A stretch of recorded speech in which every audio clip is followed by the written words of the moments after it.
Secretário, por favor, ou professor, como eu gosto de lhe chamar, porque eu acho que é mais importante do que ter sido secretário da Receita, mas o senhor, como ex-secretário da Receita, conhece por dentro a máquina, conhece muito bem toda essa história.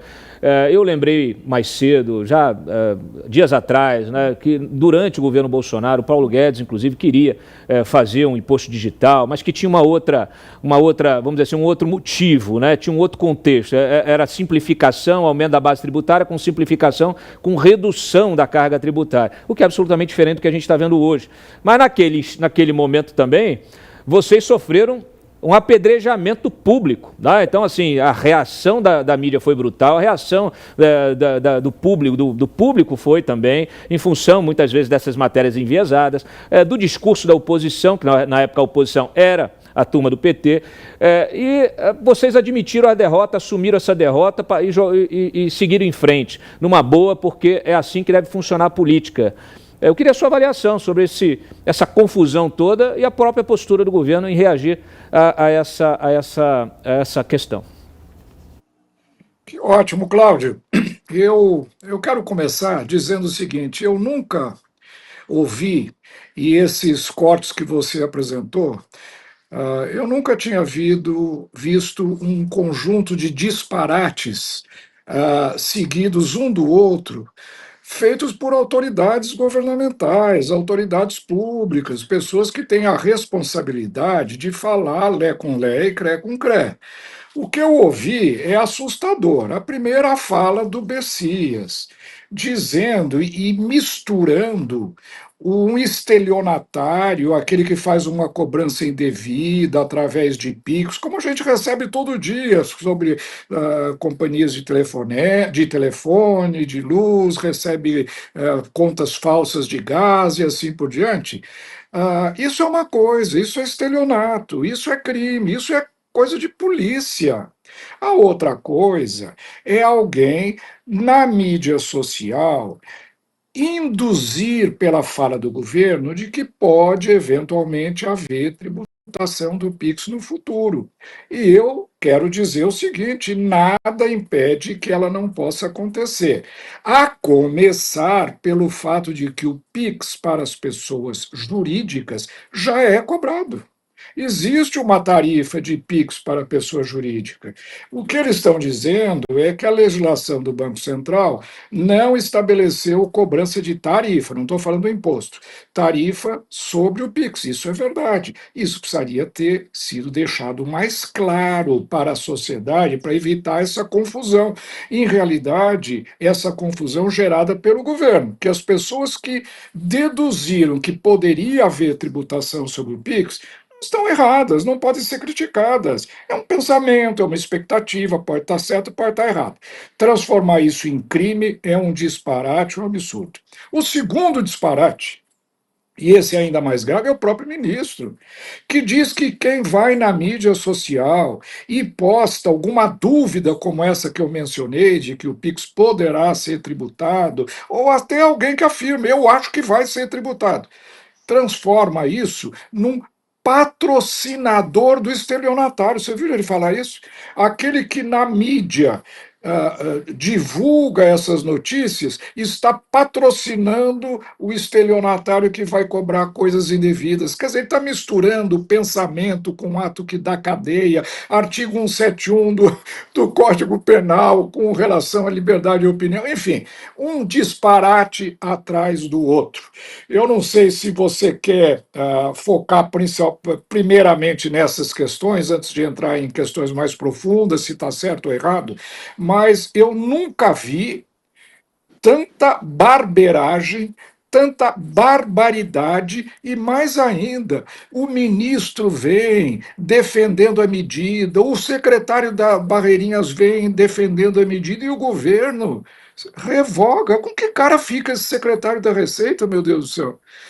Enfim, olha, eu acho que eu estou chamando todo esse incidente, viu, Duquesa? Eu estou chamando da rebelião do Pix, porque é uma rebelião nacional, onde um tema, através da mídia, quase derruba um governo. E o governo vestiu a carapuça, o governo aceitou, tanto que voltou atrás. Eu nunca vi uma ação tão desastrada como essa na minha vida, sinceramente. Perfeito. E já fui vítima de algumas. E como você disse, Cláudio, já fui vítima exatamente por questões semelhantes a essa. Mas o governo, enfim, deu continuidade e não voltou atrás, criando essa confusão generalizada. Vou aproveitar, deixa, Duquesa, por favor.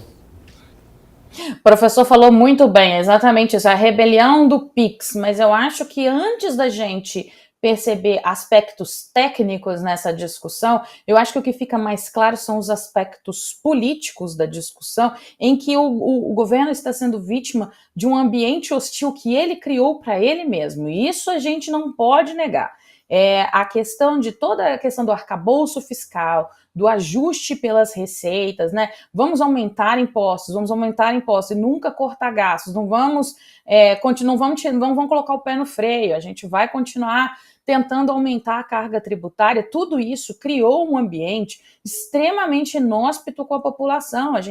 O que acontece é que agora o brasileiro é o famoso gato escaldado com medo de água fria. Se chegar qualquer tipo de boato que vai ter algum tipo de tributação, por mais que seja um assunto que, nesse caso, por exemplo, era um assunto estritamente burocrático, era um assunto que você tem ali um ponto de vista estritamente burocrático, um aumento do monitoramento da Receita Federal, mas até onde a gente sabe, a Receita Federal sim vai tentar arrecadar, a Receita tenta arrecadar, a polícia prende e o IBAMA defende o meio ambiente, a gente sabe que assim as instituições funcionam, mas o que a gente viu foi um show de horrores por parte de como o governo lidou com isso, mas principalmente pela questão da crise que foi criada por ele mesmo. Então a gente viu ali, desde o começo, a taxa das blusinhas, que não ia ter e depois teve, então a gente tem todo esse ambiente onde as pessoas têm essa crise, né, de confiança de que não serão tributadas em algum momento, em algum ponto da questão, porque esse é um governo que sim, aumenta a carga tributária e aumenta a tributação. E aí a gente teve, né, naquela época ali, os memes do Taxad, tudo isso. Então tudo isso conta, tudo isso é um ambiente que conta para desencadear essa revolução do PIX, como o professor falou, que a gente chega nesse ponto que ninguém entende o que está acontecendo, muito menos o governo, que não sabe lidar com a crise de confiança que ele mesmo criou. Excelente. Carol, já emenda aí. Cláudio, bom, a gente está falando aqui desse assunto já a semana toda, então eu vou mais perguntar aqui para os nossos convidados, dizer que é um prazer estar aqui, professor Marcos Cintra, a Duquesa, que eu sou seguidora ali nas redes sociais desde que ela começou, eu brinco que ela é a dona das redes sociais e, enfim, sou muito fã do jargão dela, né, que eu não quero passar raiva sozinha falando de tributo. E aí, hoje assisti sua entrevista pela manhã e você estava listando ali todas as vezes que o governo falou que não ia aumentar imposto, aumentou imposto, já falou aqui do caso das blusinhas, mas também da perseguição das MEIs. Então é exatamente isso, né? O governo, ele está colhendo o que ele mesmo está plantando. Ele fala uma coisa, não tem comunicação, a gente falou bastante aqui no programa essa semana do seguinte, não tem comunicação que resolva, né? Não pode botar o marqueteiro que for, a gente viu o caso do Nicolas, ele fez um vídeo praticamente a custo zero, só que ligou ali a rede social e destruiu uma narrativa que está custando 200 milhões, que o Pimenta fez uma licitação ali em cima da hora para as redes sociais, destruiu a narrativa do governo. O professor citou ali o quase destruiu, eu corrigiria pelo ainda, que é o advérbio da vez, né? Ainda não taxou o PIX. Mas passar aqui um pouquinho de contar todas as vezes que o governo fez, então a gente passar a raiva ali de aumento de imposto e um pouquinho esse assunto da MEI, dos MEIs.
Pix.